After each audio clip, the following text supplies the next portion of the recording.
Hello everybody, it's your boy Clutterdonor, and we're going to be going over some of the maps today to make sure that you have all of the pro tips you need to succeed. I want to make sure everyone's on level footing going into this invitational. Just in case you didn't practice, I'm going to give you the lowdown on how it's all going to look. So first thing we're going to look at is Sushi City. So this is the Great Onion King. Isn't that beautiful? There we go. There's Sushi City. Okay. So here's some things to know about Sushi City.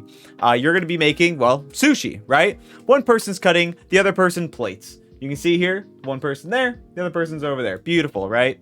Ingredients come out of these spots, one here and one right here for each team.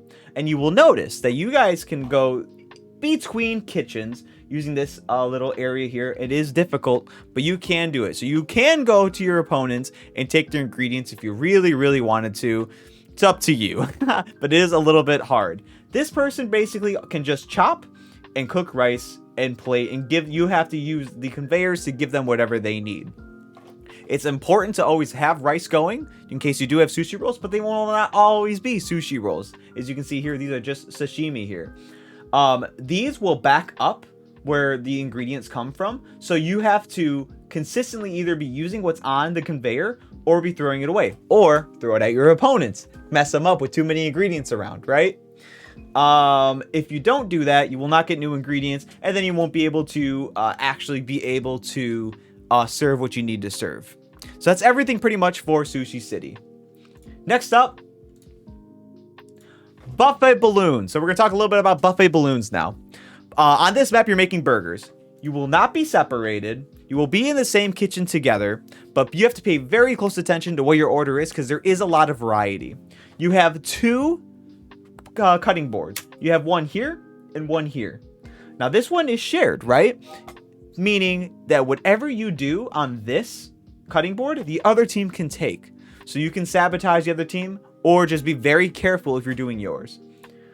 The plates come out right next to the pass on each side here, meaning you don't need to run the plates over to where you're cooking because you can plate everything on a burger. But one thing you can depend on is that every single burger is going to need a patty. So as you can see, the blue team, what they did here is they threw a bunch of patties over, which was very smart. So that way they're not overwhelming themselves with that many, but they can do it.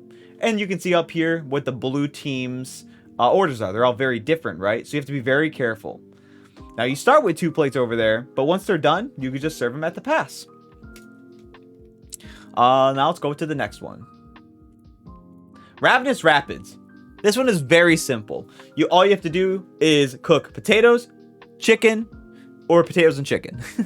And one person has to do the dishes. Oh, that's the one thing. You have to do dishes on this one. One person has to do the dishes. The other person is just cutting up the ingredients and giving them back to the guy who's cooking, right? Very easy. First pro tip, move the fire extinguisher. The fire extinguisher starts on the pass, right? Get rid of that thing. Unless you're having a fire, which hopefully you don't. If you don't burn something, you're not going to need it. But see, they move it because now you have more room to pass things over. If you like to throw things, like you can cut ingredients and then throw them over. If you do that, and there's things in the middle, it's going to bounce and your ingredients are going to go all over the place. So you pretty much need constant communication. The guy who's throwing stuff and cutting stuff, you know, or I should say the guy who's actually cooking it should be calling out what they need and be paying attention on what the pass looks like. You can't really sabotage your teammate, your other team that much here, which is good. You know, it's all about speed and efficiency on this one. You can't throw stuff over, but they can just throw it back out into the water. It can mess them up a little bit, but you might have more luck just focusing on your own team on this map. All right, next map we have here is Moorish Mines. This is by far the most cutthroat one. Basically, one person is stuck in the little area here where they have to cook, and the other person has to run on these treadmills and get the ingredients. It pays to be able to throw. You can't throw over this wall. Actually, I think you might be able to throw over the wall, but it might get hit. So take that with a grain of salt. And you have to make sure you're running on the right conveyors. Now, here's the other thing. If you dash, you can knock over the other opponent as the guy knocks him here, right? And you can fall off here. If you fall off, it's 5 seconds to come back, and that is valuable time. These people are stuck to doing all the cooking, so really the game depends on the person out front. Because you know what else can happen is that the person out front can steal ingredients or completed dishes from the other side. Now here's another thing that's very important. These train cars on the right and left sides are your passes, right? And you can see the color that corresponds to each one. They will move. And we're going to probably see that here in a second. And when they move, you have to go to the other side to be able to serve it. There it goes.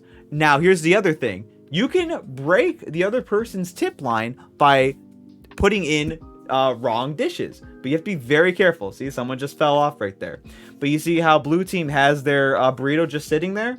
Red team can easily come up and take it from them and serve it for themselves. And then they have an entree that they didn't have to cook. Now, every time you do that, the guy who's usually cooking pretty much has to, be asking for ingredients. So keep that in mind. Also, you don't have to have a plate to plate things here. You can use the burrito. So you can see red team right there just did that. I'm just going to go ahead and reshuffle.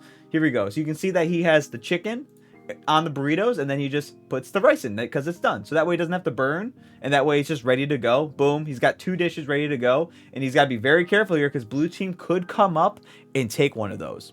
This is by far the most cutthroat one, so be very, very careful. Lastly, we have Conjurer's Kitchen. You're making a pizza. This one's very interesting.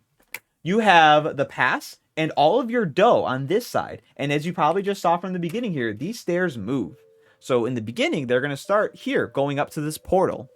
So you can't access this unless you go through the portal, but then you're stuck there. So it's a good idea to try to get as much dough into the area as fast as possible. Now it does move fairly quickly, so it's not worth just jumping off, in my opinion. But that's kind of the strat you want to employ here. There's really only 2 different types of pizza. There's cheese and then cheese with sausage. That's it. You have 2 ovens. Now, if you're on the bottom side, it's kind of hard to tell these are ovens. Those are ovens. Also, you have 2 cutting boards. This is very similar to buffet balloons, where you have 1 pass or 1 cutting board on the middle that people can steal ingredients from, and then 1 of your own. It depends how dirty you want to play. That's pretty much everything you need to know on this one. Just be very careful about when you can serve, when you can't serve, etc., etc. But that is pretty much everything that I can think of for these different maps. So be a pro, do your best, have fun today, but at least now you have some of the knowledge to be able to, go up against some of the people who have been practicing and know a little bit of the strats. I'm Clutterdonor, and I am so excited for tonight. Very good luck to everybody. I hope you have a good time. All right, good luck.